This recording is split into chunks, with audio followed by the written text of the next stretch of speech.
don't know this, 4th, 5th grade. Draw or color me a picture of peace.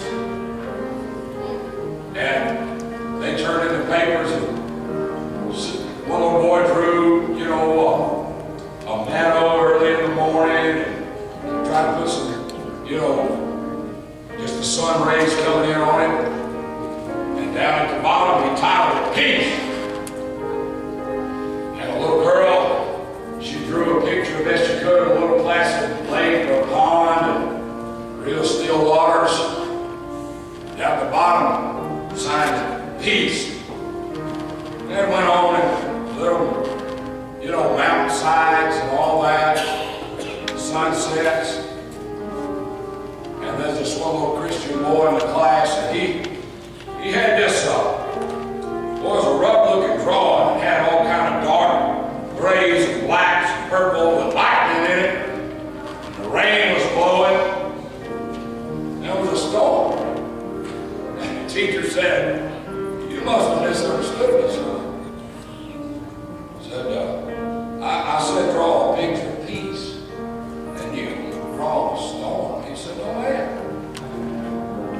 Said, "If you look in the storm there, over there, there's a cliff on the edge of that rock. There's a little bird sitting in there singing." And said, "That's what peace is. Peace is not a placid lake or a pretty sunrise.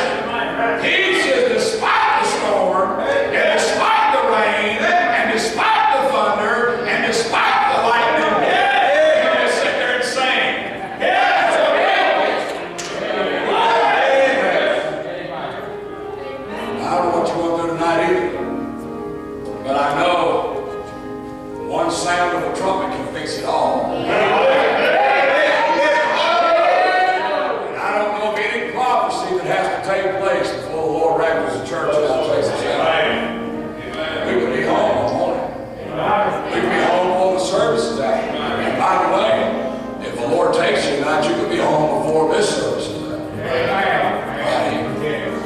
Do you have peace? Do you have that peace? The Bible talks about a peace that passes all understanding. How many of y'all ever experienced that kind of peace that you didn't even understand? You couldn't even explain. You weren't supposed to have peace in that storm, but you had it. And I've got a feeling that you'll have it every time you need it if you walk. Have you ever been with somebody, Brother Jerry, going down for surgery?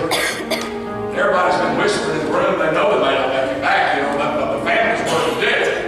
And it's Granny.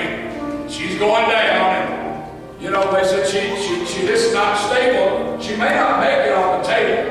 Everybody in the room is worried about one person. Granny. Yeah. Brother Ray was standing beside Granny on the gurney there. She would come down to the elevator, everybody's kissing her, and everybody's crying like she's already dead. And Granny said, "This is going to be all right. Because I'm going to win her either way."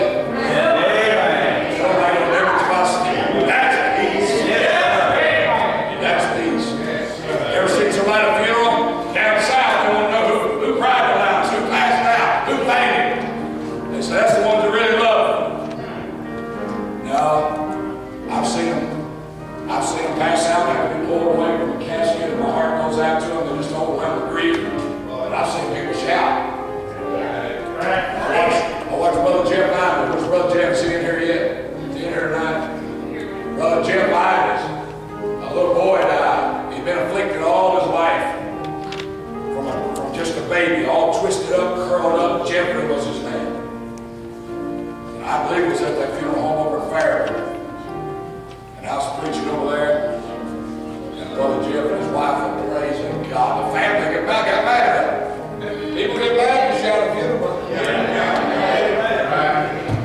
Their young'un had died, and his wife was over there with her hands in their tears praising God. Hey, if what we say about heaven is true, and if they're not sick anymore,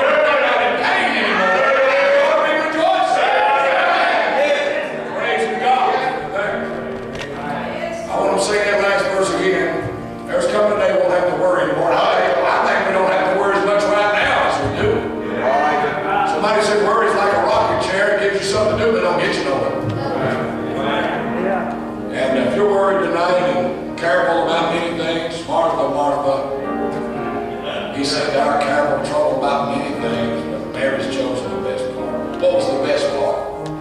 Sitting at the feet of the Lord. I don't believe we have a problem that prayer, faith, and obedience can't fix. You may just be in here tonight and you just make a trip down to an old-fashioned altar, not for a show, but you just need to cast a care on the Lord before you can get your heart in this service. I've been that way before. Sure. You know what we'll do is somebody will say, "How you doing, Brother Paul?" I said, "Boy, I'm doing good." On the inside, my heart's full of all the pieces. Have you ever done that? Boy, I'm doing good. That's never said.